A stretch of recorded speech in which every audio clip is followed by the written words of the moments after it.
Hi மக்களே, எல்லோரும் ஹாப்பியாக இருக்கீங்களா? கண்டிப்பாக ஹாப்பியாக இருப்பீங்க. நம்ம குழந்தைங்கள ஹாப்பியாக வச்சுருக்கோமா அப்படிங்கிறத திங்க் பண்ணி பாருங்கள். மேம் என்ன எப்படி சொல்லிட்டீங்க? என் குழந்தை ரொம்ப ஹாப்பியாக வச்சுருக்கேன், என்ன கேட்டாலும் வாங்கி கொடுக்குறேன், சிப்ஸு கேக்கு எல்லாமே வாங்கி கொடுக்குறேன். அது கிடையாதுங்க உங்கள் குழந்தைய ஹாப்பியாக வச்சுக்கிறது. ஓகேவா? உங்கள் குழந்தைங்கள ஹாப்பியாக வச்சுக்கிறதுனா என்ன தெரியுமா?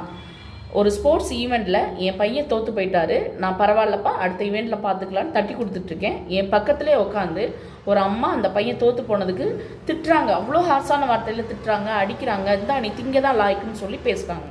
அந்த பையன் அதே மைண்டில் அடுத்த ஈவெண்ட்டிலும் விளாண்டு தோற்று போயிட்டான். ஆனால் தட்டி கொடுத்த என் பையன் அடுத்த ஈவெண்ட்டில் வின் பண்ணிட்டான். இதுதாங்க லாஜிக்கு. குழந்தைங்களா பாருங்கள், சரியா? அப்படியே ஒரு கல் மாதிரி அவங்கள ட்ரீட் பண்ணாதீங்க. ஓகேவா?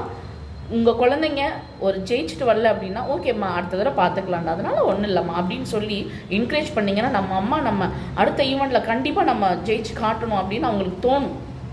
ஸோ குழந்தைங்கன்னா இப்போ உடனே வேர்ல்டு கப் வாங்கிட்டு வந்து உங்களுக்கு ஒரு பெருமையை சேர்க்க போகிறது கிடையாது. கண்டிப்பாக சேர்க்க வேண்டிய வயசில் கண்டிப்பாக சேர்ப்பாங்க.